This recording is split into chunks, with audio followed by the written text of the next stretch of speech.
Un nuevo concepto, una nueva propuesta.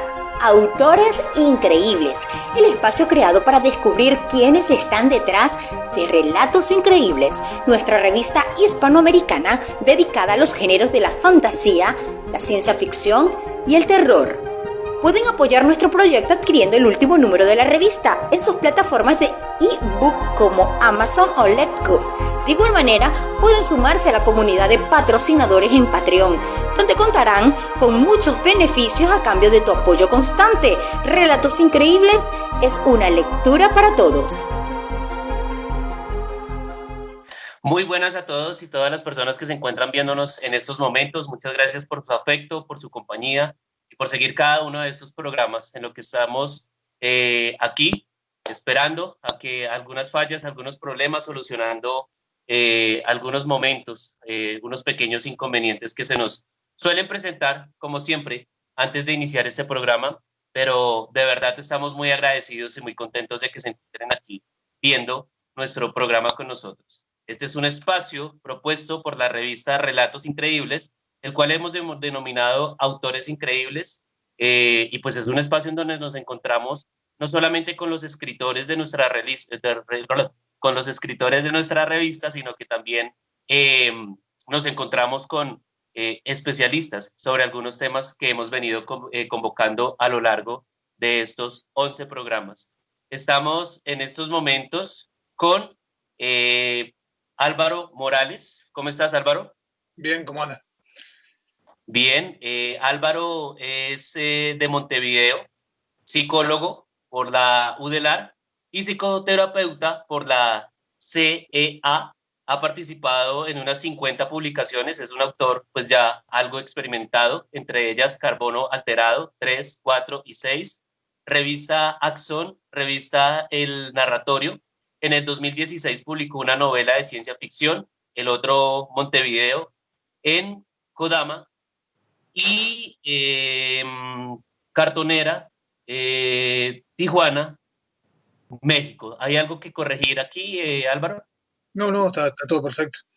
Perfecto. Nos encontramos también con Gerardo Espinosa, alguien muy querido por la revista, y luego estaremos hablando también de su importante labor en esta revista. ¿Cómo estás, Gerardo? Bien, ¿cómo estás tú? Bien, muy bien. Gerardo es artista gráfico, titulado en diseño gráfico publicitario. Se dedica actualmente a la ilustración. Es retratista, pintor de animales y escenarios. Está escribiendo actualmente su primera novela corta, La portada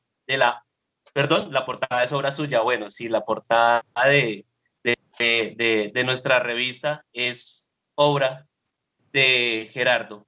Y por último, estamos con Daniel González. Ha publicado Un grito en las tinieblas, La vida de Zárate, Arkham, Lágrimas de guerra en el 2013, Leonor, Aventuras fantásticas en el 2016 y Efecto Cassandra, o Como aprendimos a diferenciarnos de los largos gigantes del espacio en 2018.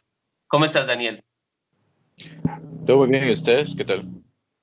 Bien, muy bien. No, pues darles la bienvenida a todos ustedes a este espacio para que hablemos de este gran lanzamiento del número 18 de nuestra revista.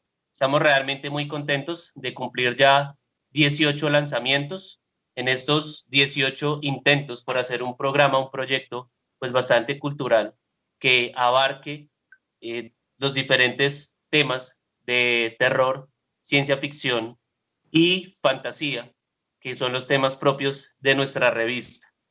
Bien, Gerardo, cuéntanos un poquito sobre tu cuento. Preséntanos, haznos una pequeña semblanza sobre tu cuento. ¿Qué tal, Javier? Isa, último Acier, es una historia de una distopía sobre una especie de raza que está en los últimos días presenciando la extinción de ellos. Entonces relata cómo es que uno de estos personajes tiene que tomar la decisión de separarse de su grupo. porque ya ve inviable las cosas y los detalles que representan la supervivencia, ¿no? Entonces ahí introduzco un montón de términos, un montón de escenarios que más o menos siempre manejo, que son los mundos post-apocalípticos, detalles tecnológicos, detalles de geografía, ¿no?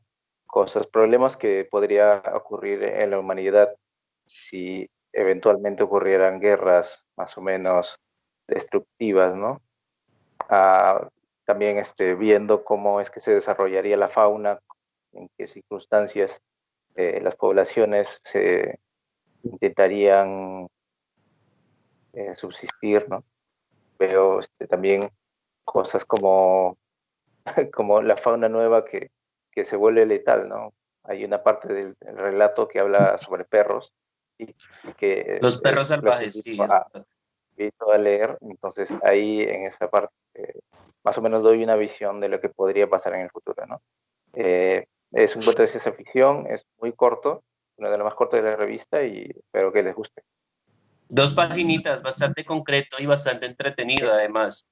Pero tocas también un tema de lo interplanetario, Gerardo. Claro, claro, trata o sea, es una raza que, no es una raza, son seres humanos normales, simplemente se han destacado por permanecer en las ciudades destruidas, ¿no? Dice que cuentan en sus leyendas, en sus historias, que hubieron guerras, que hubieron una civilización que los estudiantes que ellos, que sería la nuestra en realidad, solo que un poco más avanzada.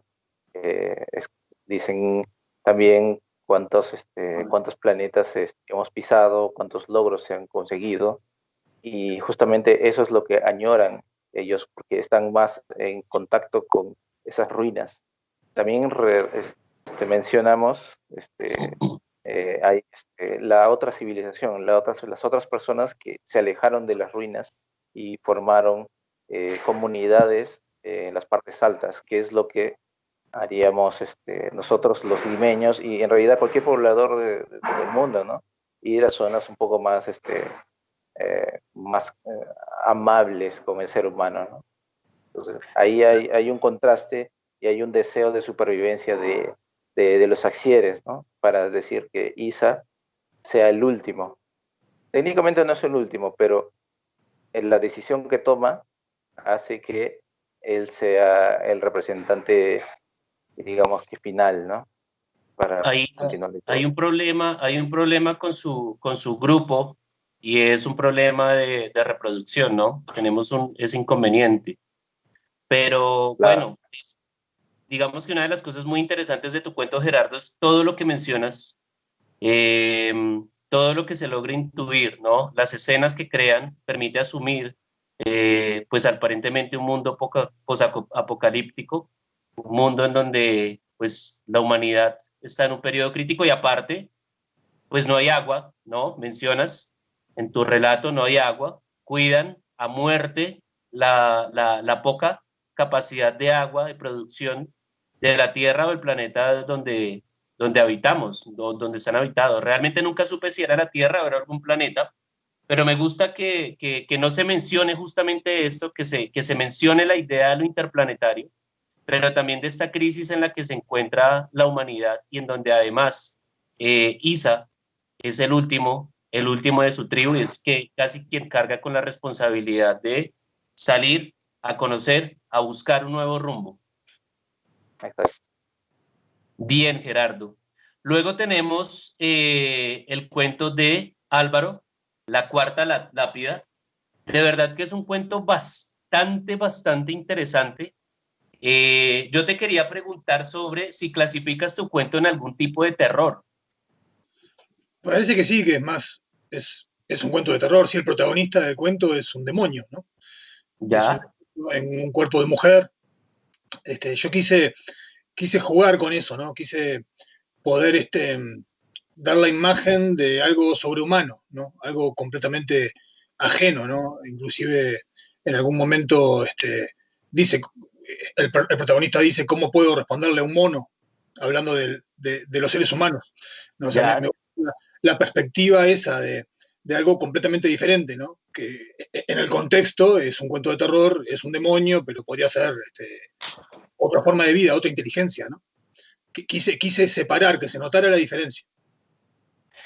Están los protagonistas buscando un asunto, ¿no? Es un asunto que además tiene mucho que ver con la historia. Yo tengo que confesarte que estuve también muy entretenido con este cuento, siguiendo estos rastros un poco históricos o que apuntaban hacia un acontecimiento histórico, aparentemente una especie de leyenda que estaban buscando y que pues en el final termina siendo casi que eso, ¿no? Una especie de mito, una especie de, tal vez de leyenda, en donde este demonio termina pues consumando su propósito. Cuéntanos un poco sobre eso, Álvaro. Sí, eso me parece que es más, tiene más que ver con un gusto personal, ¿no? De intentar, Jorge Borges, lo hace Ya, muy hábilmente eso, ¿no? De mezclar elementos reales con elementos ficticios, ¿no? O sea, Tronco, Cubario y Tertius, o sea, lo hace muy hábilmente, Borges es el maestro en eso, ¿no? O sea, yo quise intentar hacer algo por el estilo, ¿no? O sea, buscar elementos de la realidad, como el arquitecto de Sinan es real, es un personaje real, pero no construyó la casa esa en Nápoles, la casa es ficticia. O sea, elementos ficticios mezclados con elementos reales dan una sensación de realismo, pero en realidad es un invento, ¿no? Me pareció que esa mezcla estaba muy buena. Igual me parece que todo el elemento histórico y arqueológico es una excusa para el marco del cuento, ¿no? El marco del cuento, lo que yo quería dar a entender más bien es cómo el demonio hace lo que quiere, o sea, se sale con la suya al final, hace una trampa y todo le sale perfecto, y cómo inclusive a lo largo del cuento confunde al lector, ¿no? El lector se piensa que está buscando algo en esa lápida, que busca un tesoro, y en realidad lo que ella buscaba era embarazarse de un ser humano por medio de un ritual. O sea, me gustó esa idea, ¿no? De como la inteligencia superior, ¿no? Una inteligencia demoníaca, prehumana, que manipula todo en su entorno, hasta el lector mismo, y me parece que toda la parte arqueológica y la parte histórica es parte de la manipulación, ¿no? O sea, en eso yo como autor me vuelvo cómplice de la protagonista, ¿no? Me pareció y que esa. dime. No, que la idea era esa, de que todo el aspecto histórico del cuento es para confundirte un poco también, ¿no? Para que vos te pienses que van a encontrar un tesoro, de que van a encontrar algo adentro de esa lápida, cuando en realidad no hay ningún tesoro. O sea, el tesoro es cumplir el ritual ese, que ella lo cumple a la perfección para embarazarse de un ser humano, para, no sé, traer una especie de anticristo, no sé, eso no se sabe, eso queda a libertad del lector, ¿no? Ya, pero hay algo que ellos de todas formas encuentran y es en esta columna, que en esa columna, en esta lápida, en esa columna que ellos encuentran y que descifra o que el protagonista comienza bueno, el protagonista en este caso es el demonio, ¿no? Pero la víctima de su fechoría, pues se termina llevando el protagonista, perdóname, este demonio, termina llevando a su víctima justamente a esta columna donde casi que estaba la profecía, o por lo menos eso fue lo que entendí, Álvaro. Claro. Claro, pero viste que al final no encuentran ningún objeto físico, digamos, o sea, inclusive el protagonista, o sea, se da cuenta de que lo están engañando justo ahí al final. O sea, cuando logra traducir todo, se da cuenta de que eso también es otra cosa que yo quería hacer, que capaz que no quedó del todo lograda, porque me parece que es como una idea un poco más ambiciosa para un texto más largo, que era que a través, o sea, que el ritual en sí, o sea, que el protagonista va siguiendo los pasos de lo que dice en la lápida, o sea, lee la primera lápida, la segunda, la tercera, la cuarta, y a medida que va leyendo, va haciendo lo que la lápida dice que tiene que hacer. O sea, va siguiendo un ritual, sin darse cuenta. Se da cuenta recién cuando termina de leer la última lápida, que ahí es lo que dice, que él se desmaya y cae al piso y ya está todo el pescado vendido, está todo cocinado, digamos. No puede oponerse ni siquiera, ya cualquier oposición, que eso también me gustó de la idea del cuento, de que en ningún momento él pudo haber hecho otra cosa. Siguió paso a paso como un esclavo todo lo que. Sí, justamente.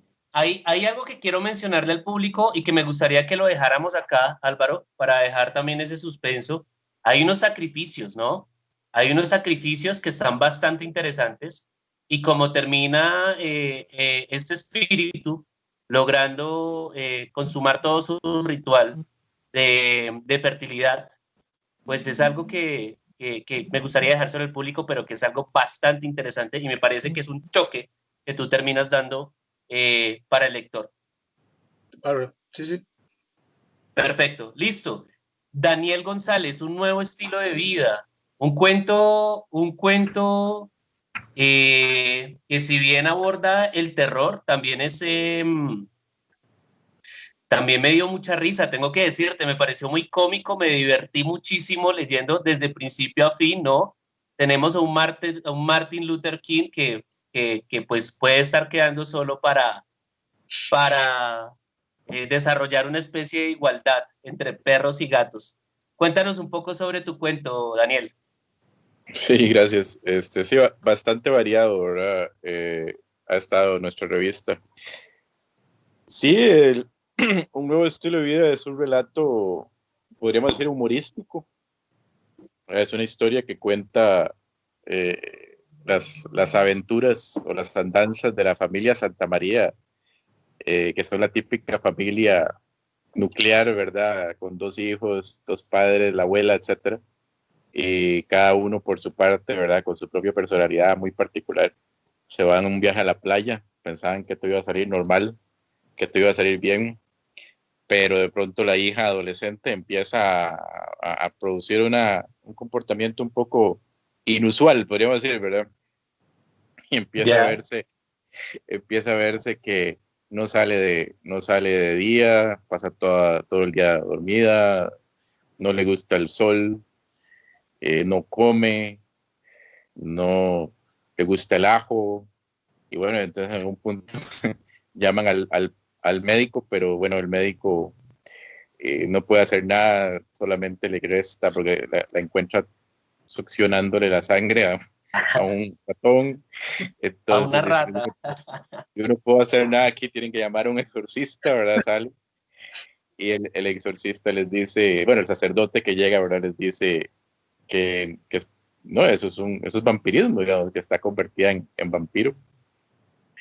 De eso eran los piquetes de zancudo que pensaron que tenía cuando regresó de la playa en el cuello. Y la familia Santa María, pues, no tiene corazón, ¿verdad? Como le sugiere el exorcista de clavarles la estaca, ¿verdad? Entonces, no queda más que aprender a convivir con la hija, aunque para no hacer mucho spoiler también, ¿verdad? Tiene un giro sorpresa al final, ¿verdad? Bastante. De hecho, hay 2 giros sorpresivos, ¿no? Primero, no nos esperamos que la chica, quien termina siendo o quien es vampira, pues va a ser la inicial protagonista o inicial posesa de este acontecimiento, pero además, quien es la real culpable del vampirismo en esta familia, también es un giro inesperado que estoy de acuerdo con que lo dejemos ahí. Hay 2 giros bastante interesantes en tu cuento, pero lo que a mí me parece que hay una construcción muy interesante son en las personalidades de cada quien, ¿no? Y en donde se hace algo bastante interesante también que de quien menos hablamos es del protagonista, ¿no? Y es una visión muy interesante. Es un truco narrativo también que utilizas en donde lo que menos importa es el protagonista, sino lo que está viendo y lo que está viendo el protagonista, ¿no? De hecho, de quien menos sabemos, de la personalidad de quien menos sabemos es del protagonista y hace esto que en tu cuento uno se pueda poner en su lugar, ¿no? Por lo general, cuando pertenece a una familia nuclear, uno siempre padece los defectos de su familia, pero poco habla y menciona los propios, ¿no? Sí, correcto, de Gustavo Santamaría es el narrador, digamos, el hermano mayor. Yo tengo ya con 3 cuentos que he publicado de la familia Santamaría. Irónicamente, este fue el primero que escribí, solo que fue el último en ver la luz. Los otros 2, uno salió en una antología de ciencia ficción aquí que se llama Te voy a recordar. que es el nombre del primer cuento. Ese relato se titula los turistas siempre fastidian, y es de ciencia ficción, también con la familia Santamaría, como mencioné. Y en otra antología que se titula Mi media cebolla, que es una antología de relatos románticos, pero humorísticos, ¿verdad? Aparece otro cuento de los Santamaría que se llama Las cadenas del amor. Bueno, y ahora que me acuerdo, hay un cuarto cuento de los Santamaría, solo que ahí la narradora es Stephanie, es la hija. Ese cuento se titula La vida según Stephanie, y de hecho ese cuento ganó un certamen aquí en mi país, sacó creo que el primer lugar de ese certamen. Yo había ganado ese certamen segundo lugar en una ocasión, el primer lugar, si no me equivoco, ese fue el primer lugar al año siguiente. Ahí el narrador sí es en ese caso la hermana menor, ¿verdad? Entonces, no son nuevos para mí los Santamaría, ¿verdad? Pero curiosamente este cuento que aparece en Increíbles es justamente el primero que escribí con esta familia en mente. Ven, pero yo te voy a hacer una pregunta sin que le hagamos spoiler a tu cuento, y es, que cuentas que está de ciencia ficción, que está desde el punto de vista de Stefan. Sí, el de ciencia ficción también es Gustavo, el protagonista. Ok, mencionaste un cuento en donde es Stefan la protagonista. Uh-huh. Ya, ella ya ha sufrido este giro, esta transformación en ese cuento. Es decir, es un cuento en donde podemos ver las cosas desde el punto de vista de Stefan, porque eso sería bastante interesante. No, es como una especie de precuela. Bueno, no sería precuela, porque salió este primero, pero sí no es como una precuela de los otros dos que ya habían sido publicados. Sí, sale Stephanie más jovencilla y todo. Es como un relato, porque estaba diseñado para otro público, ¿verdad? Era un certamen de cuento. Y lo lee mucho la academia y todo eso. Ellos buscan como otro tipo de cosas, lamentablemente, ¿verdad? A menos que el certamen sea específicamente ciencia ficción o de terror, normalmente se suele ver, digamos, pues con cierto esnovismo. Entonces es un relato muy realista. Eso es un relato que está totalmente encuadrado en el realismo, y no tiene así como muchos elementos. Más que todo viene desde la perspectiva de ella, y sí, en realidad todas las aventuras que se ven después no habían pasado. El que es de ciencia ficción es el que aparece en la antología Te voy a recordar, y ahí trata sobre justamente un contacto con unos seres de con unos turistas de otro planeta.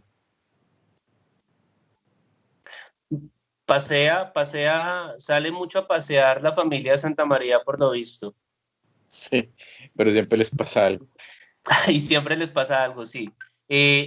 Un poquito sobre la personalidad de Stefan. Menciónanos un poquito de eso, que también es una chica bastante peculiar. Bueno, Stephanie sí, efectivamente por eso le puso el gato Martin Luther King, ¿verdad? Stephanie tiene una personalidad muy peculiar, ¿verdad? Es la típica, bueno, lo que llamamos aquí la chancleta, ¿verdad? Porque usan chancletas. Es la típica chica, digamos, progresista, ¿verdad? Y ella es activista y por los derechos humanos y toda esta cuestión, y es ecologista, y está muy Y vegetariana. Sí, es vegetariana y es ¿verdad? Amante de los animales. Es una chica que está muy preocupada por el ambiente y toda esta cuestión. Y obviamente, hasta cierto punto, ¿verdad? La familia es una broma, digámosle, o es una representación. No vayan a pensar tampoco que es como insultante, ¿verdad? Es como un personaje que se le hace ¿qué podríamos decir? Como lo que llaman una parodia amorosa, por decirlo de alguna manera. Es que no sabría cómo ponerlo en términos hispanos, ¿verdad? Pero que en inglés es como eso, ¿verdad? Como lovable spoof o algo así. Es un poco parecido, no sé si alguno recuerda esta serie King of the Hill, ¿verdad? King of the Hill es una serie que era un chiste o una chota a los conservadores, a los republicanos de Texas. Y se hizo muy popular, pero se hizo muy popular entre los mismos republicanos, ¿verdad? Entre los mismos conservadores, a pesar de que originalmente una burla a ellos, porque los personajes, a pesar de que la idea obviamente era parodizarlos un poco, pero eran personajes muy agradables, entonces a la gente le caían bien, no era una tal vez una burla con mala intención, se ve en algunos casos, ¿verdad? Entonces algo así. Igual eso, la familia es muy polifacética, ¿verdad? Porque la mamá es muy conservadora, entonces ahí también se hace un poco el chiste, o se hace un poco la burla de los conservadores, ¿verdad? E igual, el papá es un chiste tal vez de cómo son los típicos padres de familia ya pasando los 40, 50 años, ¿verdad? Ya gorditos, mal hablados, tratan como de compensar un poco su edad, ¿verdad? Están pasando como un poco la crisis de la edad madura y toda esta cuestión, entonces todos salen ahí afectados, podríamos decir. Sí, y todos, lo interesante es cómo todos terminamos acostumbrándonos, justamente porque ya Estefan nos tenía acostumbrados a una serie de transformaciones que ya su último cambio, su último giro, pues ya no termina afectando pues mayor cosa, sino que se asume como una de sus etapas ecológicas, políticas, pues que suele tener esta chica, ¿no? Entonces, pues no hay mayor problema, nos acostumbramos como nos hemos acostumbrado anteriormente a sus ideas. Claro, porque ya ella empieza a defender los derechos de los vampiros, ¿verdad? Ella no se va a quedar así, que es una gran discriminación, que la traten, ¿verdad? Que la discriminen por ser vampiro y que es una barbaridad, ¿verdad? Es verdad, es verdad, justamente si llevaba una lucha ecológica solamente por ir a la playa, pues esperábamos que saliera a defender luego los derechos de los vampiros. Cuando Daniel describía el personaje, yo me imaginé que después de que ella descubriera que es vampiro, no iba a querer perseguir al causante de su condición, ¿no? ¿Lo leíste, Álvaro? No. Ok. Bien. Vale mucho la pena. Es una narrativa que me pareció pues también bastante interesante. Daniel, ¿y los puntos suspensivos en las groserías es tuyo o fue edición de Relatos Increíbles? ¿A quién le echó la culpa? creo que fue del editor, pero es comprensible, es como el beep, ¿verdad? En las películas. Es porque el papá es muy mal hablado, ¿verdad? Pero una que otra grosería no hubiera caído mal ahí. Bien, agradecemos a todas las personas que se encuentran en estos momentos siguiéndonos. Recordarles que pueden hacerle las respectivas preguntas a cada uno de los autores que tenemos acá. Son autores de cuentos bastante interesantes en nuestro número 18 de Relatos Increíbles y pues los tenemos aquí para que nos den una pequeña idea, una pequeña noción de su cuento. No olviden compartir este live, darle un gran me gusta, apóyenos en Patreon, que es con su apoyo que podemos seguir adelante con esta idea cultural, con esta idea de poder sentarnos un rato, un pequeño periodo de tiempo, hablar con gente bastante interesante y también de una forma un poco internacional. Les recuerdo, estamos con Daniel, con Álvaro y con Gerardo. Yo quien les habla, Javier Gómez desde Colombia. Vamos a una pequeña pausa comercial y ya volvemos.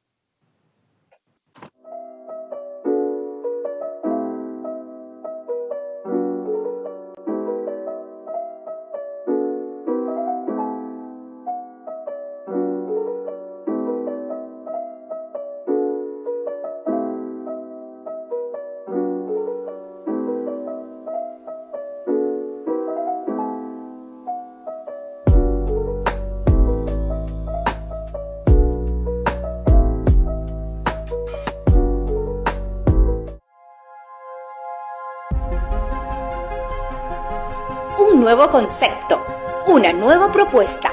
Autores Increíbles, el espacio creado para descubrir quiénes están detrás de Relatos Increíbles, nuestra revista hispanoamericana dedicada a los géneros de la fantasía, la ciencia ficción y el terror. Pueden apoyar nuestro proyecto adquiriendo el último número de la revista en sus plataformas de ebook como Amazon o Letgo. De igual manera, pueden sumarse a la comunidad de patrocinadores en Patreon, donde contarán con muchos beneficios a cambio de tu apoyo constante. Relatos Increíbles es una lectura para todos.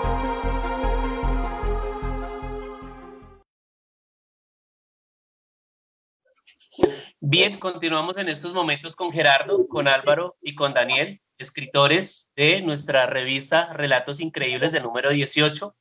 Es un placer y es un honor estar aquí con ustedes y haber leído pues cuentos tan entretenidos y tan interesantes. Pero también quiero preguntarles, ¿cómo conocieron a Relatos Increíbles, Gerardo? Si no me equivoco, desde el número 1, que fue en el año 2015, cuando envié mi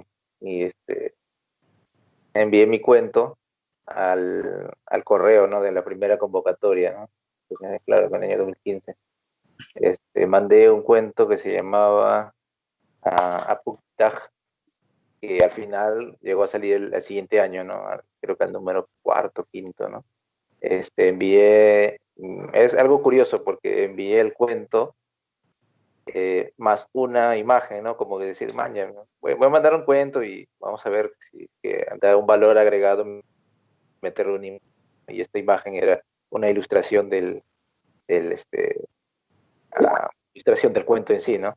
Y luego, pues, de que fue revisado, me propuso, ¿no?, Héctor, que si pudiera participar con las ilustraciones interiores, ¿no? Porque en los primeros números, digamos la primera temporada de Relatos Increíbles, cada cuento venía con una ilustración. Ahora todavía no se ha retomado eso, ¿no? Pero esperemos que sí, ¿no? Vamos a ver eso, ¿no? Entonces de ahí... Es que ya se puede decir que eres un coautor de Relatos Increíbles. ¿Estás desde el principio, Gerardo? Se podría decir que sí. Yo comencé a colaborar desde la segunda o tercera revista, el tercer número, creo, pero no me acuerdo. O sea, me daban cuentos y decía para hacer una pequeña ilustración pequeña, ¿no? Luego de eso, después, si no me equivoco, voy a revisar mi archivo. El número... yo hice la primera portada que hice fue en el número 8. En el número 8 que fue el Rofni, si no me equivoco, que fue el Rolfi y otros relatos. Ese fue el número 8, luego también hice el número 11, que fue La plaga que no podías ver, luego hice la número 12, que era Encuentro con el olvido, la número 14, que es un cuento de Daniel Salvo, El súper alienado, y otros relatos, la 15, la 16, que fue Los extraños, y la 17 que ya vivimos, el código utópico, y la 18 que está la que es más inmediata, ¿no? Que es un nuevo estilo de vida. Y ya son Y que ha sido tu línea gráfica la que hemos seguido en la revista, ¿no, Gerardo? Ha sido también tu mano la que ha hecho parte de esta casi obra de arte.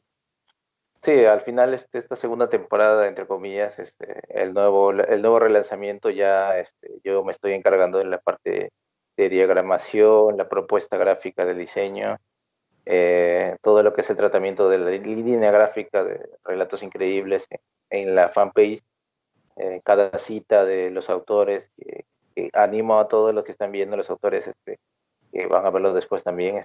Hay cada autor seleccionado tiene su propia cita con partes específicas y las más chéveres, bacanas o mejores de su cuento. Hay 2 o 3 citas por cada autor, entonces es bueno compartirlas. También se ha hecho la iniciativa Autores Increíbles también, he puesto un poco, he extendido la línea de relatos increíbles para que sea pues un derivado, ¿no?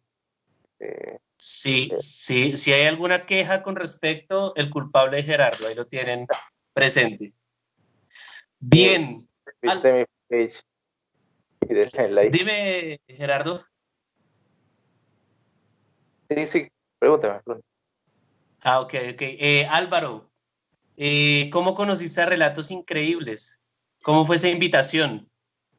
Supongo que por internet, ¿no? O sea, yo creo que empecé a mandar relatos a concurso por mail en el 2013, 2014 recién. O sea, no, escribo de mucho antes, pero empecé a mandar bastante tardío.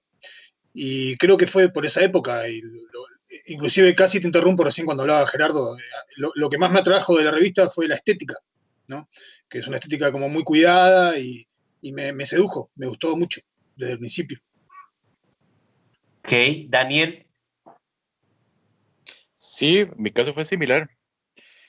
Yo estuve mandando también, revisando, pues yo he enviado muchos cuentos así a revistas diferentes, así fue como inicié mucho antes de publicar mi primera novela, ya había publicado algunos cuentos, principalmente en revistas como Acción, perdón, Acción, SAI, FDI, etcétera. Y el problema es que la mayoría han ido cerrando, ¿verdad? Con el tiempo. Por ejemplo, Cosmocápsula fue una que hace poco ya dejó de publicar, que es una lástima, ¿verdad? Mucho del mundo de las revistas de ciencia ficción ha ido bajando, me imagino que tiene que ver con los costos. Nuevos Mundos también, hace poco dejó de sacar, entonces se ha ido reduciendo, pero bueno, una de las que vi por ahí fue esta, justamente me parece haber leído, sí, un par de números, pero no creo que fue el primero, creo que fue por ahí del 2 o el 13, el que leí. Y también me llamó mucho la atención ese estilo, me parece que es muy clásico, muy evocativo, como del pulp clásico, tal vez no del pulp 30, de los años 30, ¿verdad? Pero sí muy propio como de lo que se dio un poco posterior, especialmente, bueno, con todo respeto al compañero, espero que no le moleste que lo diga, pero le veo como influencias muy de Moebius o de muchos de estos autores, como de estos autores clásicos, ¿verdad? Le veo como que tiene ese estilo muy bonito de, de, de digámosle, de diseñar o de captar los personajes muy especialmente para lo que es la fantasía, la ciencia ficción y el terror, ¿verdad? La literatura de género. Esto me llamó mucho la atención y al tiempo vi una apertura, ¿verdad? Para el envío de relatos y entonces, pues, envié. Casualmente, este cuento en particular lo tenía libre porque la antología para la que estaba planeada nunca salió a la luz. Entonces, de pura casualidad dije yo, tengo un relato perfecto para enviar, voy a ver si les gusta. Entonces, así fue. Bien, y hablemos sobre los géneros. Álvaro, me causa mucha curiosidad tu género porque, pues, claro, hay varias influencias de Borges, pero pues también hay unos elementos de la leyenda que, pues, si bien se parecen también un poco a Lovecraft. Cuéntanos un poco sobre el género que escribes, háblanos un poquito de ello. Bueno, yo escribo de todo un poco en realidad, ¿no? No me gusta encasillarme en un género único, ¿no? Escribo mucho ciencia ficción, escribo terror, eh, creo que capaz que como primera influencia Edgar Allan Poe, leía de chiquito, o sea, capaz que a los 12, 13 años ya estaba leyendo Edgar Allan Poe, era el muchacho en el barrio que los amigos dicen, no lo vayas a buscar a porque siempre anda con un libro bajo el brazo, era el rarito, digamos. Y Lovecraft, por supuesto, es una influencia, lo supe disfrutar muchísimo tiempo hasta que me aburrí, leí creo que todo. Y después escritores latinoamericanos, Borges, Cortázar, bueno, autores uruguayos, Benedetti también es una influencia. Tengo cuando era adolescente acostumbraba a ir a algunas librerías que vendían libros muy baratos, libros usados, y conseguía una editorial que se llamaba Editorial Bruguera, que era una editorial que sacaba, todas en páginas ya amarillas, eran libros de la década del 60, y sacaban muchísimos autores, casi todos de habla anglosajones, ¿no? O sea, cuentos de Dickens, Klaus Signoli, Guy de Maupassant, o sea, un montón de autores que es muy difícil ahora conseguir un libro de, ¿no? O sea, creo que me influencié más por la literatura antigua, digamos, o sea, literatura del siglo XIX, que literatura del siglo XX. La literatura del siglo XX de ciencia ficción fue mucho más posterior la influencia. Fue una influencia ya más adulta, más madura. La influencia adolescente fue de autores clásicos, el estilo ese, ¿no? Baudelaire, Poe, como el cuento de fantasma clásico, el romántico, el Más terror gótico. romántico. Claro, claro. Pero en realidad escribo de todo un poco. O sea, me gusta pensar que no me encasillo en un género, ¿no? Inclusive acá en Uruguay he logrado publicar en una colección de cuentos de ciencia ficción. He publicado mucha ciencia ficción.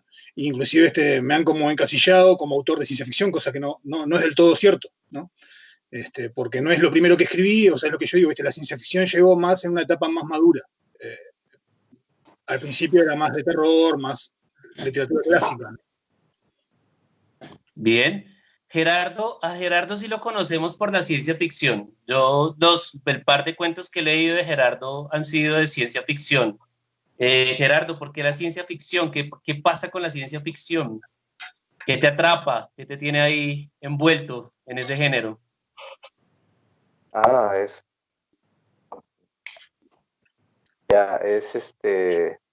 Es por la cultura que hemos tenido, ¿no? Yo al menos en mi entorno desde la juventud, la niñez, siempre he estado influenciado por el tema de los dinosaurios, la paleontología, todo el tema de enfoque científico, ¿no? Con el tema de los viajes en el tiempo, y luego posteriormente, ¿no? La biología, ¿no? La biología, que es esto del conocimiento de los animales, el espacio, y poco a poco, un poco los documentales, que me apasionaban bastante, ¿no? Luego también comencé a conocer lo que es la ciencia ficción normal, la iniciática, que es con la mayoría de los cuentos de Julio Verne, los cuentos de Asimov, que son bastante buenos, y digamos que mi camino por entrada a la literatura fue una combinación de eso, ¿no? Y Asimov, C. Clarke, y el buen Julio Verne.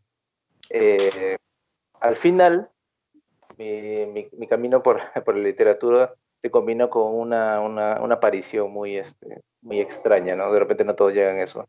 Me topé con un poco de literatura un poco más extraña, ¿no? Como que pseudohistoria, con Eric von Däniken, con Techaría Sitchin o JJ Benítez, ¿no? Con ideas locas de mundos con alienígenas, que personas que realmente piensan y creen que existen los Anunnakis, o que la Tierra es plana, la Tierra es hueca, cosa que yo obviamente no defiendo, pero yo pienso que todos esos autores, esas personas que sostienen eso a rajatabla, o sea, son ideas muy, muy, muy frescas, de repente un poco desestimadas, pero o sea, son muy imaginativos sus teorías, sus formas. Entonces eso además de mi formación artística, me ayuda a pensar, ¿no? A imaginar, un poco, que ilustra mis ideas al momento de leer literatura un poco más compleja, ¿no?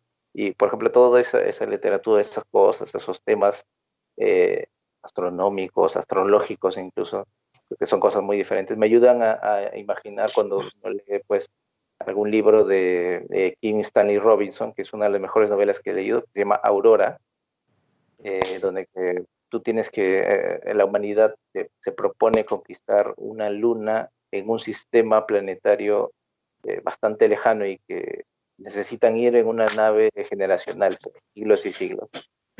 Entonces, aparte de toda esa base que he tenido, ¿no? Me ayuda, pues, a ilustrar en mi mente como una película cómo es que está escrito el libro, y me ayuda, pues, también todas las películas que uno consume, ¿no? Y así he conocido varios autores de ciencia ficción, ¿no? Como Clarke, como Stephenson, y bueno, también me gustan leer bastantes ensayos, ¿no? Como Jared Diamond, Jesús Mosterini también, son varios autores españoles, ¿no? JJ Benítez he leído varios también, y un poco también de literatura sobre ovni. Y mi literatura en general es básicamente eso, ¿no? Cómo es que la proyección de la humanidad es aplicada para pisar otros mundos. Y también, como tú has visto en mi cuento de Isa, ¿no? Toco bastante los temas de mundos post-apocalípticos, no sé. Y eso lo hago por una razón específica, que es cómo llevar al ser humano al siguiente nivel, cómo llegar al ser humano hasta el límite de su capacidad, y cómo llevar a ese humano a solucionar sus problemas sin antes destruir lo que está mal. Entonces, ¿Tienes contigo esa típica pregunta de la ciencia ficción o esa especie de pretensión de crear una serie de advertencia, ¿no?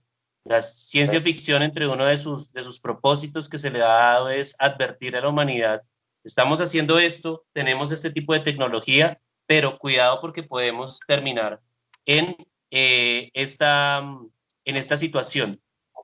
exacto. ¿Qué es lo que más?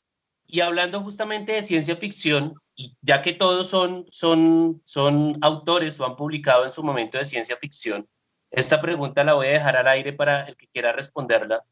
En medio de la situación en la que nos encontramos, ¿qué es lo que ustedes advertirían o qué sería lo que proyectarían como ciencia ficción? ¿Sobre qué escribirían de algo que estemos viviendo o habitando en estos momentos?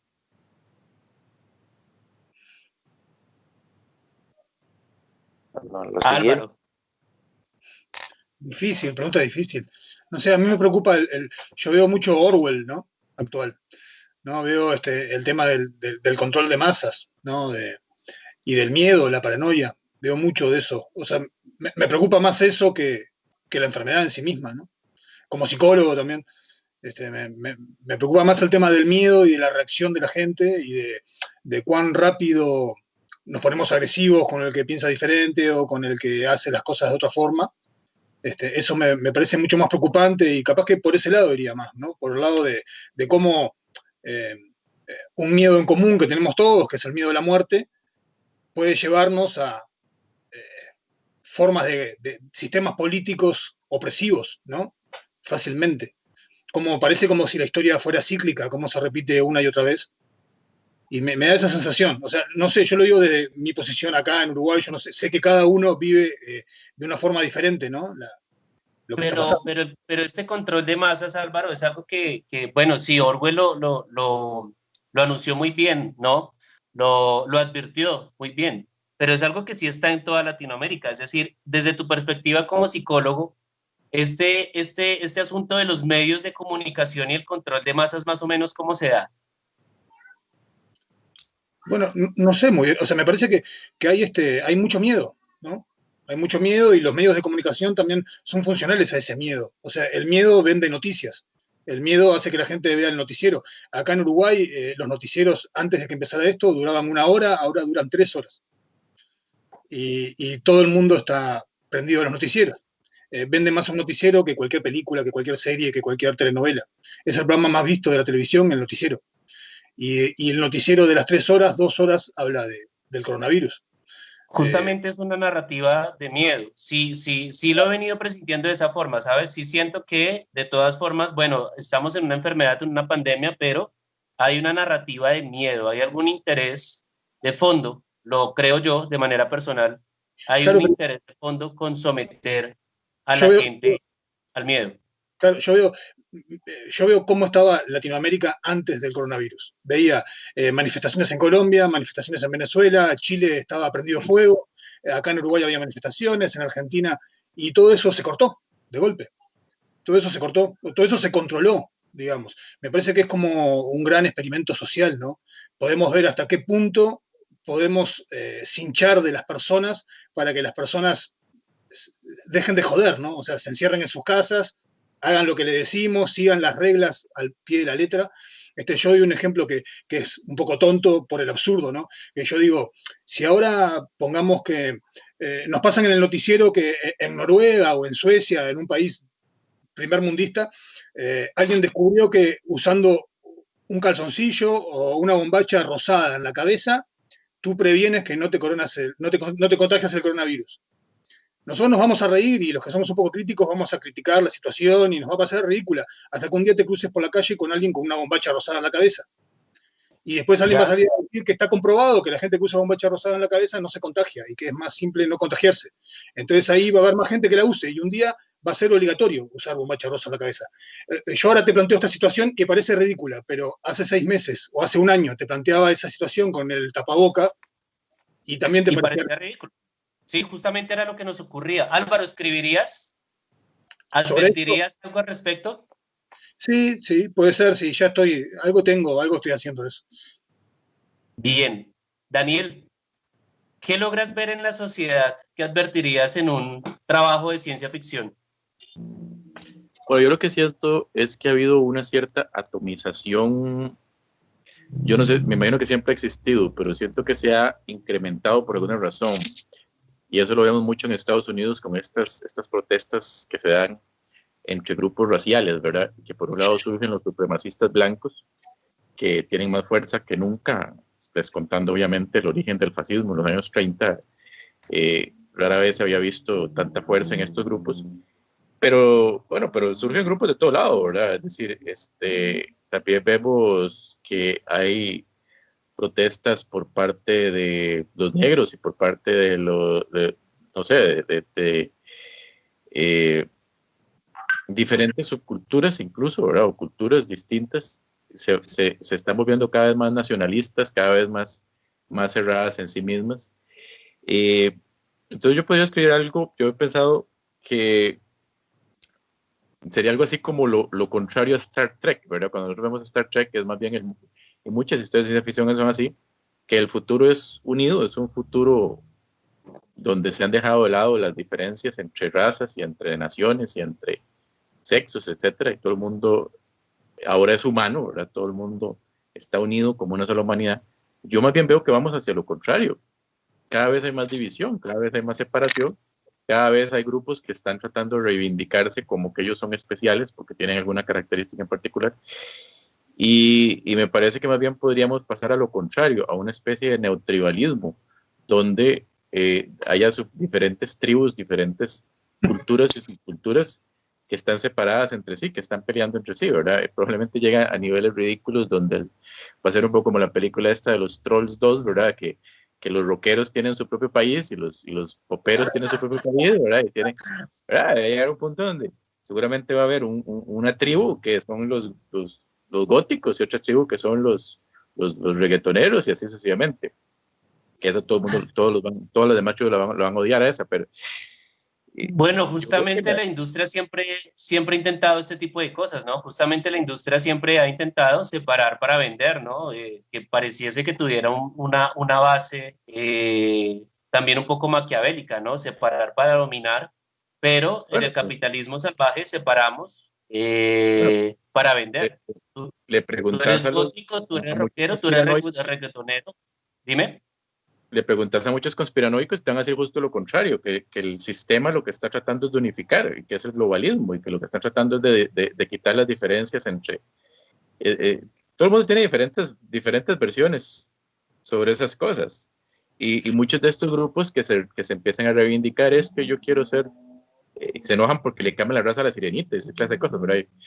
Y son cosas muy raras, porque son hombres adultos de 40, 50 años que se molestan porque le cambian la raza a un personaje de ficción que está dirigido a niñitas, digamos, que es algo que está en una película que está dirigida a un público infantil, que claramente no son ellos, ¿verdad? Que claramente ellos no son los afectados ni los interesados en verlo, que probablemente no van a ir a ver la película.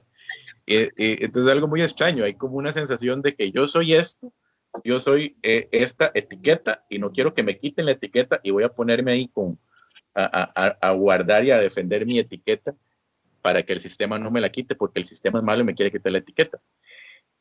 es algo muy extraño, es un fenómeno muy raro. Creo que pasamos varias décadas que no se daba, ¿verdad? Digamos, como que teníamos ya su tiempo de que ese tipo de consideraciones no se daban. Siempre ha existido, obviamente, grupos y subgrupos, pero no sé, o tal vez que las redes sociales le han dado. Bueno, otro ejemplo son los terraplanistas, ¿verdad? Y estos fenómenos tan curiosos, los antivacunas y los grupos estos que dicen, y todos los mismos veganos, ¿verdad? Toda su identidad se basa en un tema. Sí. Agarran un tema y esa es su identidad. Todos los días. Y un tema que termina siendo muy comercial también. Es un tema que termina siendo muy comercial. Es decir, tenemos un mercado para los veganos, pero también tenemos un mercado para los rockeros, para los reggaetoneros. Es de ahí donde parte mi hipótesis para decir, separamos para vender. Te damos una identidad, te clasificamos en esa identidad y te vendemos productos, o eres un tipo de población al cual está dirigido, pues, mi venta, mi producto. Claro. O mi ideología también, porque en la política también esta dinámica funciona bastante bien. Claro, porque donás dinero al partido que sigue tu ideología. Es un producto. Álvaro, ¿ibas a decir algo? Ese razonamiento que hace Daniel de que vemos en la ciencia ficción todas las razas unidas y en realidad vemos que cada vez hay más diferencias, también se puede aplicar a la religión, me parece. En la ciencia ficción, en Star Trek, vemos sociedades ateas y en realidad, en la realidad lo que vos ves es que hay como un resurgimiento de muchos movimientos religiosos, inclusive de fracciones, ¿no? De nuevos evangelistas, de nuevas formas, ¿no? de mezclas de religiones. O sea, me parece como que eso también es un terreno fértil para escribir en ciencia ficción también. Sí, por eso yo decía hace poco que yo deseaba que el futuro fuera más como Star Trek, pero estoy viendo que es más como Mad Max. Sí. Bueno, Mad Max se desarrolla en el 2021. Ah, estamos fregados entonces. Bien, Gerardo, dime, ¿qué advertirías tú? ¿Qué pondrías en evidencia en un trabajo de ciencia ficción de tu pluma? Bueno, al final los hechos que están sucediendo están cambiando un poco la trama que inicialmente estaba, o sea, la trama de la novela que estoy haciendo es en el 2026, entonces cambiaría. Claro, yo describo otra crisis un poco más improbable, pero un poco más letal, ¿no? Pero en este escenario actual, lo que yo veo es que podrían salir cosas buenas al final, o sea, al final, después de cada pandemia, la humanidad aprende cosas, ¿no? Los cuidados crecen, de repente la gente va a seguir siendo más cuidadoso con esto de las mascarillas, lavarse las manos y eso. Pero de repente puedo permitirme ver un lado más optimista de eso, ¿no? Al final va a ser un triunfo de la ciencia, ¿no? Con el desarrollo de una vacuna preventiva, tal vez. Al final, eventualmente tendrán una vacuna que permitirá incluso la inmunidad. También se sabe que tenemos gente que son inmunes y personas que son muy resistentes. Entonces ahí también entraría una buena explicación, que aparezca los representantes de la ciencia a decir, tal personas con tal tipo de genética, tal tipo de sangre son resistentes y hay que estudiarlos a ellos. Entonces se marcaría pues un precedente para que la gente esté atenta a hacerse más exámenes médicos y esas cosas. Y como digo, ¿no? Es una gran oportunidad. Bueno, este año también hemos tenido el lanzamiento de SpaceX y próximamente tenemos también el hombre va a llegar a la luna. Bueno, supongo que en este caso va a ser la mujer, la primera mujer que llegue a la luna, en todo caso. Entonces, uno está muy emocionado, pues hay unos descubrimientos. Tenemos las naves reutilizables de SpaceX, tenemos el triunfo de la ciencia descubriendo una vacuna preventiva, tenemos el hombre en la luna de nuevo, tenemos incluso vida en Venus, de repente lagos en Marte, y muchas cosas que se vienen, ¿no? Muchas cosas que De al hecho, final... uno de los últimos descubrimientos, una de las últimas noticias es estos lagos que descubrieron en los polos de Marte, ¿no? Exacto, y se podría tranquilamente encontrar vida. Entonces, este año hay muchas buenas noticias además de todas las malas y todas las muertes que hemos tenido, ¿no? El ser humano va a triunfar. O sea, es bien difícil que un virus sencillo y tan poco letal nos destruya, ¿no? Van a quedar problemas económicos.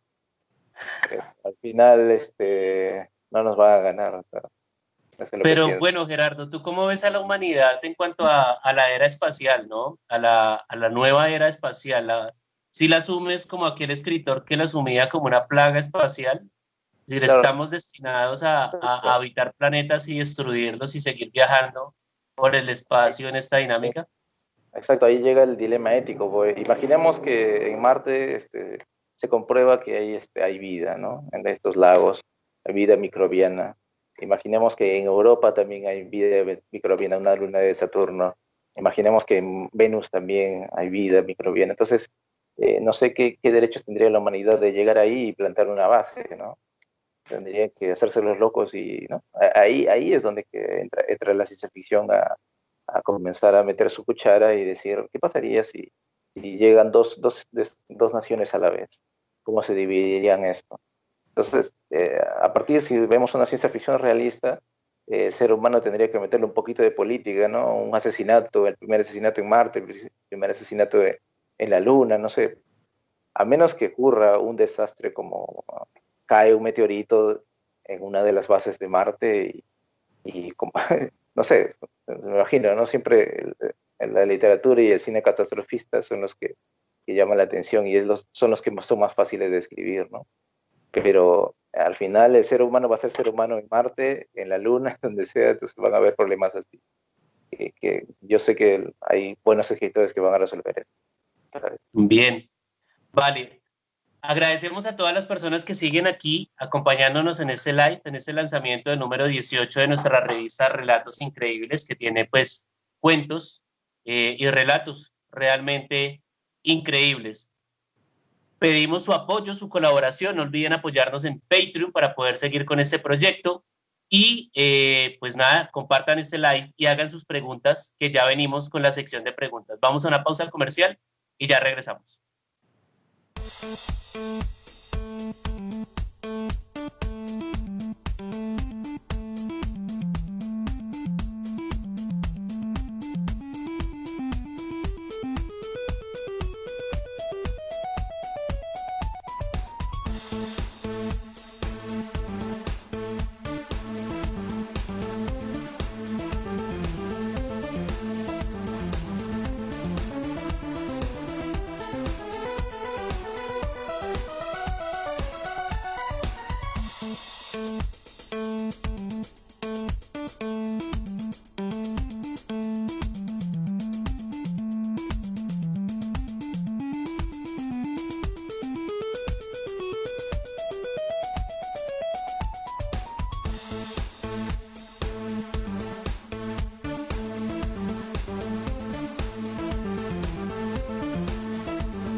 Un nuevo concepto, una nueva propuesta. Autores increíbles, el espacio creado para descubrir quiénes están detrás de Relatos Increíbles, nuestra revista hispanoamericana dedicada a los géneros de la fantasía, la ciencia ficción y el terror. Pueden apoyar nuestro proyecto adquiriendo el último número de la revista en sus plataformas de ebook como Amazon o Letgo. De igual manera, pueden sumarse a la comunidad de patrocinadores en Patreon, donde contarán con muchos beneficios a cambio de tu apoyo constante. Relatos Increíbles es una lectura para todos.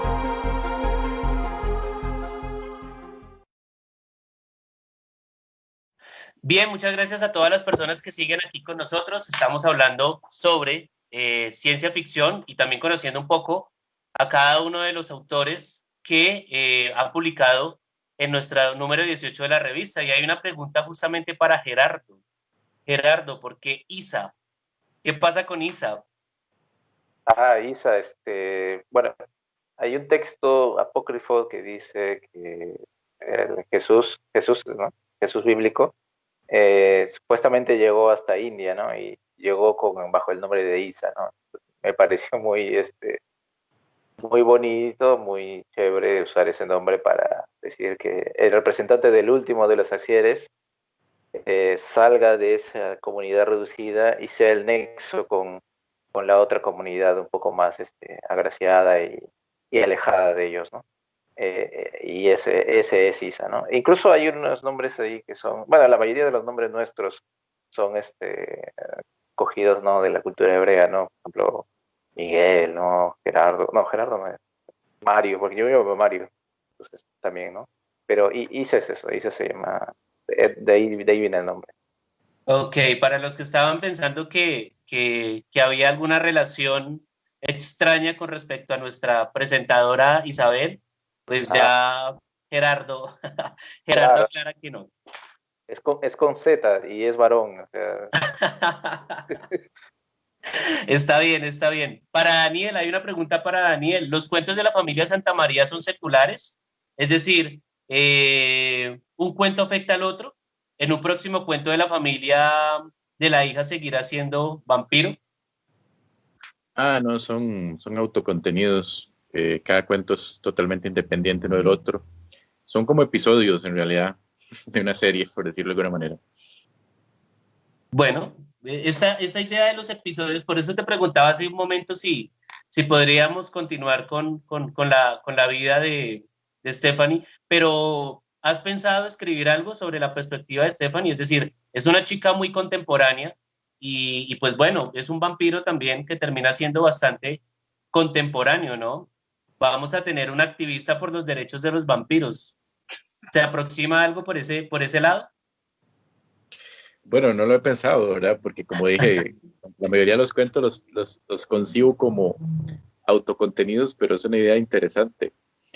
O podría ser también eh, un tema que se retome, digámosle, cuando ya, eh, no sé, pues yo he pensado incluso en algún momento escribir una novela sobre los Santa María, una novela entera que sea humorística. Entonces, podría ser también algún tema que se retome en el futuro, cuando ya esté recordando sus experiencias vampirescas. Gerardo tiene una ventaja que pensaba yo que es, mm, pues bueno, esta imaginación para la ciencia ficción, ¿no? De hecho, sin los diseñadores gráficos y sin toda esta mano de los artistas gráficos, la ciencia ficción no sería lo que fuera y no tuviera la popularidad que tuviera ahorita. Pero hay una pregunta para ti, Gerardo. Dice, ¿tu proceso creativo es diferente cuando haces una ilustración de cuando escribes una historia? Es una pregunta muy interesante para un ilustrador. Ya, cuando escribes es un poco, hay mucha más libertad porque plasmar todo eso es bastante ambicioso, ¿no? Porque en tu imaginación es así. Incluso es un poco más complicado hacerlo en papel, bueno, papel, ¿no? En un lienzo, ¿no?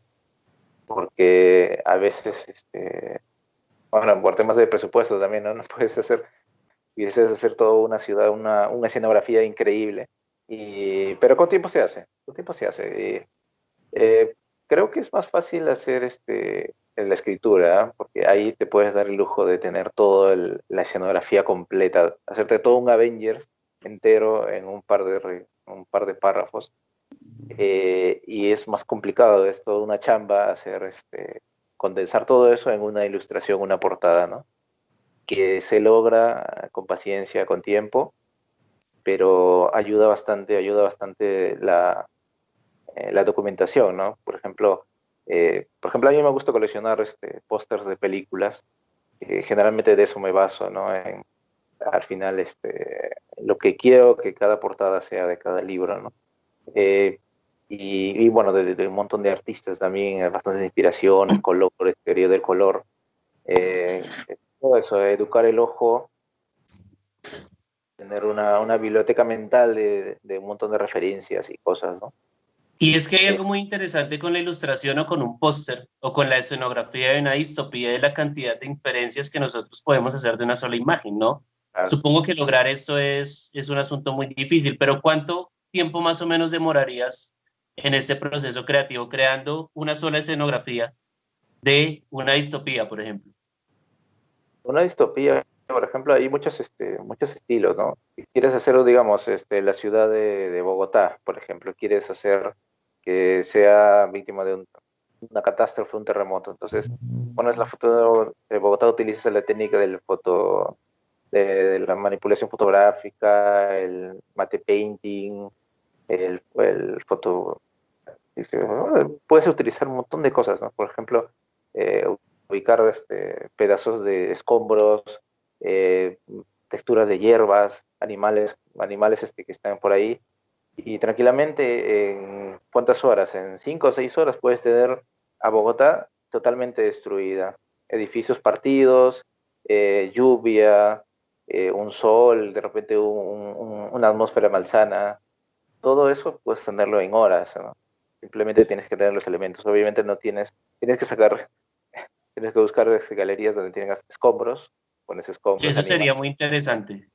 Los efectos de ahí, los demás efectos de ambiente, color, lluvia, eso se puede lograr también con un par de clics. Hay efectos muy buenos de Photoshop y puede ser desde 5 horas hasta 1 o 2 días, dependiendo de la dificultad de la composición, ¿no? Y eso puede ser una portada también. Ok. Es curioso que menciones a Bogotá porque hace poco casi la tenemos de esa forma. Varios incendios, varios saqueos, casi llegamos hacia esta distopía que estás planteando. Ah, güey. Esperemos Bien, que bien, hay un comentario que está pues bastante interesante. Nos estamos acercando a Children of Man de Cuarón, al menos en el aspecto socioeconómico y político. En lugar de mujeres estériles tenemos al COVID-19. ¿Alguno de ustedes conoce la referencia? Sí, claro. Claro, claro. Cuéntanos un poco. Daniel. Yo, bueno, sí, yo recuerdo esa película, de hecho creo que la vi en el cine, que ya la población estaba estéril, no tenía hijos, la sociedad estaba colapsando. Sí, está muy parecido a lo que estamos pasando. Y empiezan a darse las fricciones, las tensiones entre grupos étnicos, por lo menos en Reino Unido. Yo creo que no estamos tan mal. Hay que entender una cosa, como quiera que sea, esto de la pandemia, yo soy muy escéptico cuando la gente empieza a plantear que va a haber colapsos sociales o que va a haber cambios muy radicales. Ya empiezan a hablar, bueno, era algo parecido que pasaba con el 2012, ¿verdad? Con el calendario maya. Y todos Ya, hemos sí. escuchado, ¿verdad? Los fines del mundo, todos los hemos escuchado muchas veces, ¿verdad? Prácticamente todos Siempre los años. tenemos fines del mundo. Siempre ha habido, siempre por algo se va a acabar el mundo. Siempre esos fanáticos religiosos de alguna forma nos están acabando el mundo antes de tiempo. Correcto. Pero hay hasta cierto punto versiones seculares también, ¿verdad? De estas profecías, ¿verdad? Desde algunos, tal vez desde el marxismo, que plantean la crisis del capitalismo y que va a haber que nunca pasa también, es algo que predicen y nunca sucede. Y desde otras ideologías de derecha también, hay a cada rato, ¿verdad? Hay toda una conspiranoia tal vez del nuevo orden mundial y toda esta cuestión, que nunca pasa, nunca suceden, esas predicciones nunca suceden. No sabemos si va a suceder alguna vez o no, pero yo soy muy escéptico de pensar que esa clase de cambio se va a dar. Yo tengo un libro, una novela de ciencia ficción, esta que mencionabas, El efecto Cassandra, esa novela también es humorística. Esta es ciencia ficción, pero tiene muchos elementos humorísticos. Es algo similar en estilo o en tono al cuento justamente que publiqué en Relatos Increíbles, que es así, es una cuestión de una familia, solo en este caso son extraterrestres, solo la hija, la protagonista es humana porque fue adoptada por ellos, y el tono es así, es un tono humorístico, y hay una parte en donde ella vuelve a la Tierra, y la Tierra, todo el sistema solar había estado asolado por una guerra de muchos años, y ella dice, ¿verdad? ¿Verdad? Ella está ahí como visitando, por cierto que en Buenos Aires, esa parte donde ella está visitando la ciudad, conoce a un chico, ¿verdad? Y ella le dice, qué bonito es este planeta, y él le dice, bueno, sí, para ser un mundo postapocalíptico, pues no está mal, ¿verdad? Es decir, las sociedades siempre se recomponen al final, es decir, yo no creo tampoco que vamos a tener a raíz de la pandemia, un colapso social. Me parece que se necesitan muchísimas cosas más graves, muchísimo más graves, para que eso pase. Es un poco lo que vemos en las películas de zombies, ¿verdad? El famoso apocalipsis zombie. En la vida real, yo no creo que un apocalipsis zombie va a suceder así tan grave. No, siempre pues estas crisis son difíciles, a pesar de, como hemos visto, los gobiernos más tétricos como han llegado a sus crisis, no han sido pues estos mundos posapocalípticos que tenemos en la ciencia ficción, ¿no? Bien, desafortunadamente se nos acaba el tiempo. Agradecemos muchísimo a las personas que han estado acompañándonos, que han estado ahí de corazón, siguiendo este trabajo, que cada 8 días se encuentran con nosotros y hacen sus preguntas en el chat y mandan sus comentarios y mandan sus saludos y las respectivas felicitaciones. Compren el último número de nuestra revista, el número 18. Hay historias bastante interesantes, entre las que está la historia de Gerardo, la de Daniel y la de Álvaro. Y no olviden apoyarnos en Patreon para poder seguir con este proyecto. Se nos aproxima un programa también muy, muy, muy interesante,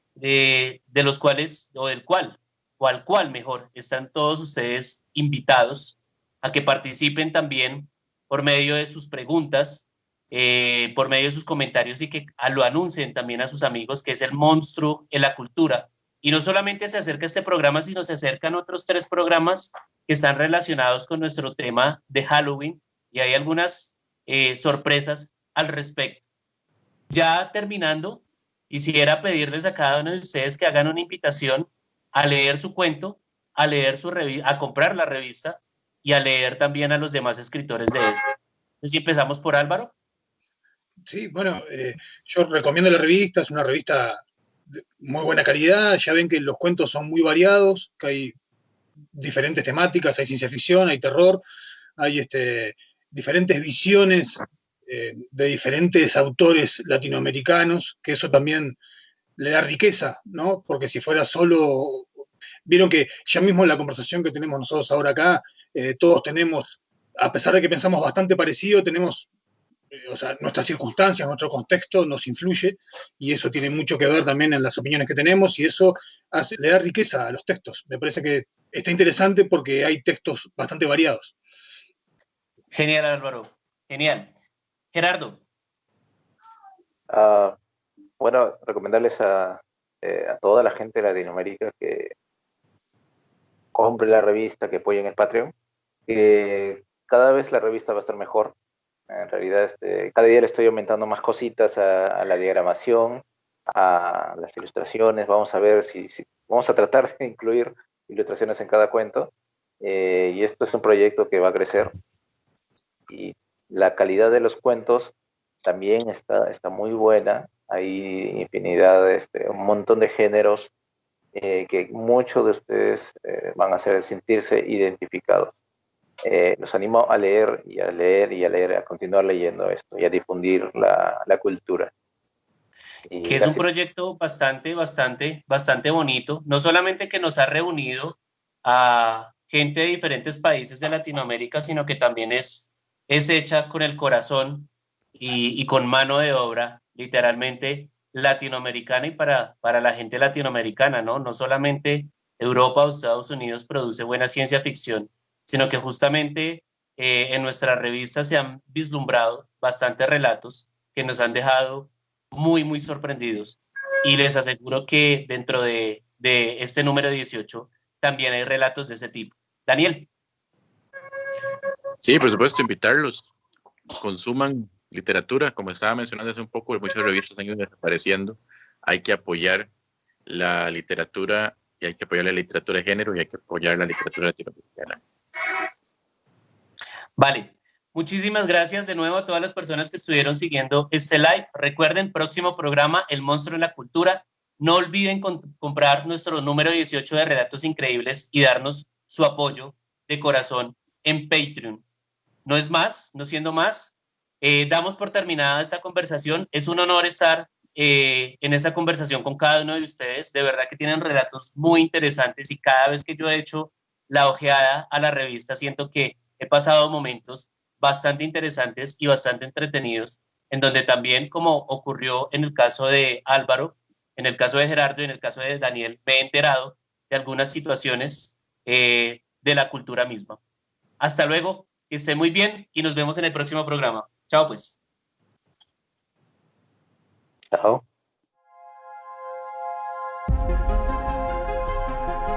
Un nuevo concepto, una nueva propuesta. Autores Increíbles, el espacio creado para descubrir quiénes están detrás de Relatos Increíbles, nuestra revista hispanoamericana dedicada a los géneros de la fantasía, la ciencia ficción y el terror. Pueden apoyar nuestro proyecto adquiriendo el último número de la revista en sus plataformas de ebook como Amazon o Letgo. De igual manera, pueden sumarse a la comunidad de patrocinadores en Patreon, donde contarán con muchos beneficios a cambio de tu apoyo constante. Relatos Increíbles es una lectura para todos.